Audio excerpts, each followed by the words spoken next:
It's currently October, and about 10 months ago in December, I pollinated some flowers on my Christmas cactus here. And this one here produces hot pink flowers, kind of like pink and white, I guess. And these are not the flowers. I'm going to talk about those in a second. I pollinated the flowers on this plant from another plant, which is over here. And this one here produces red flowers, mostly red. And the flowers themselves have a slightly different look to them versus the other plant. And also the segments of these leaves here also are different. A lot of these segments, if you look at them, they're all very similar in shape and size and length and everything compared to this one over here, which produces the hot pink flowers. These segments can range from different lengths and shapes and sizes slightly. There's a lot of inconsistency. So they're two actually very different plants. So, well, not very different, but slightly different plants. And I wanted to actually pollinate the flowers to see if I can actually get a different kind of flower or plant. So this is actually the fruit that it produced after it was pollinated. I actually tried pollinating more flowers in this with a different plant. I had a plant that was similar to this one. I think it produced like a salmon color flower, and they didn't take. The only ones that actually took were the ones where I used the red flower from the other plant. And I'm not sure exactly why that is. I think it's probably because the other one was too genetically identical to this plant, because these don't self-pollinate. So these are the fruits here. It's kind of like a grape, I guess. And in this video, what I'm going to do is I'm going to basically eat one of these. I'm just really curious to see what it tastes like. Apparently they are edible and safe to eat. And then the other one, I'm going to use the seeds inside of it to grow new plants to see what kind of flower it will produce and how the plants will differ from their parent plants. I'm going to cut this one open. We'll kind of see what it looks like inside here.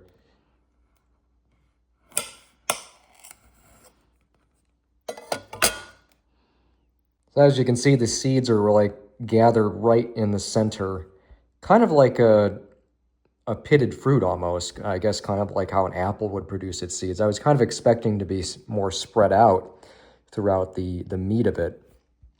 Let's see what it smells like here. Honestly, it has no smell, at least not that I can smell.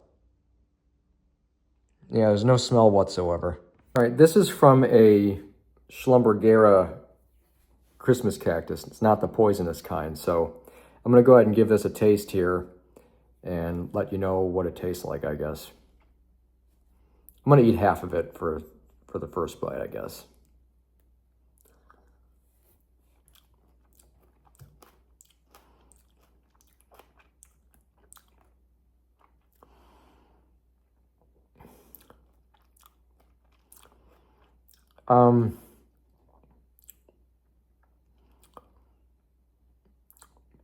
It's not sweet.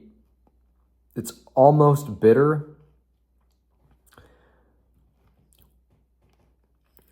I don't know if the seeds are bitter or if it's the flesh of it that's bitter.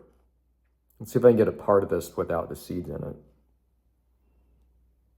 I'm just going to scrape the seeds away and see what it tastes like without them.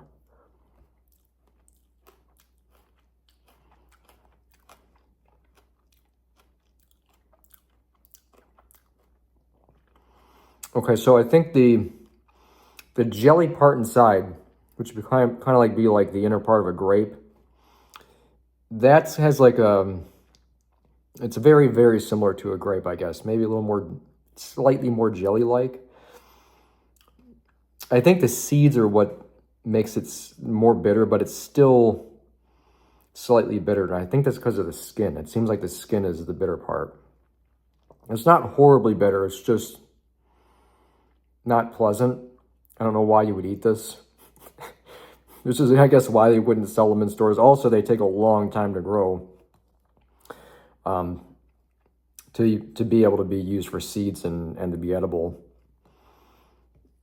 Yeah, I wouldn't recommend eating this. It's not good. I'm gonna take the rest of these seeds here, and then from this one, I'm gonna plant them in some soil. I think you're just supposed to put these on top of the soil, not really bury them. So what I'm going to do, I'm going to put, this is what I normally do with some seeds, just because you're going to get different results depending on whether you're growing wildflowers or different types of plant.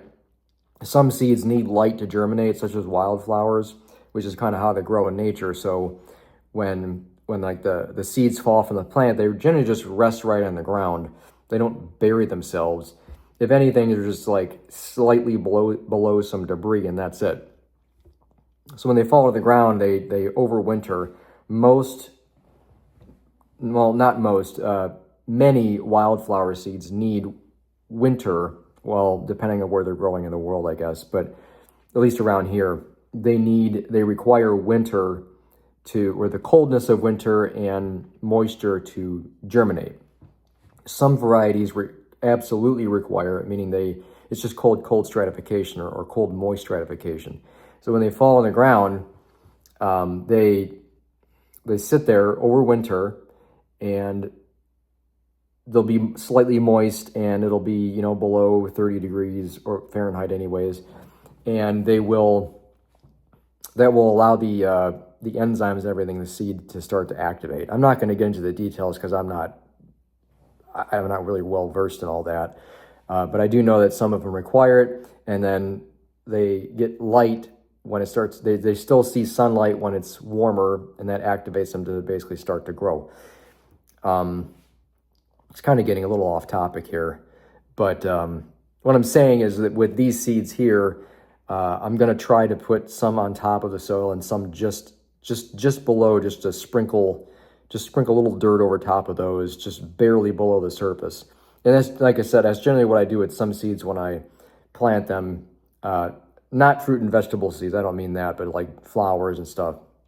If I have an abundance of seeds, I will do that, because that way you don't really have to think about it too much. You're going to get results no matter what. That's what I have a wild flower patch that I have in my backyard, which I haven't done any videos on it yet. I may or may not, I'm not sure. For those who've been following the channel for a while, I've been busy doing other stuff, and I have not really had the time and energy to put into videos lately, or for quite a while now. I'm not going to get into details on my personal life, but I did change. I'm looking out the window right now. I did change my backyard, my property, a lot. I planted a lot of trees, and about 3,000 square feet worth of wildflowers, and I'm kind of letting nature take over, sort of. I'm helping it. And I might do a series of videos on that stuff. So in the future, you might look for that. I'm going to be talking about probably planting trees, and what you should and shouldn't do, and when to plant them. I'll probably talk about wildflowers a little more than what I talked about here in this video, as far as like planting them goes, and then also my experience with it. So to kind of give you an idea what you would expect if you were to go that route, and where to get the seeds from. Just a little side shift on this video here to kind of give you a little bit of background on what I might have coming up. It just depends on a few other things. So I'm going to take these seeds and the seeds from inside this little guy here, and I'm going to plant them, and I'll put it in another video when they start sprouting. And this is going to take a really long time. It's going to probably take a few years for these new plants to produce flowers. They'll probably grow within about a year. They'll be like a little plant, but it'll be a while before they produce flowers. So I'm not going to make like one video where that all happens in one video, because it'd be so spaced out. Part 1 and part 2, part 3, it wouldn't work, or that would work better than having one single video. So anyways, I just want to make this semi-quick video here to kind of show what I was doing with this, because I was planning on making a video with this, and obviously the other one, which would be planting these seeds. And I guess we'll see you in the next video. Thanks for watching.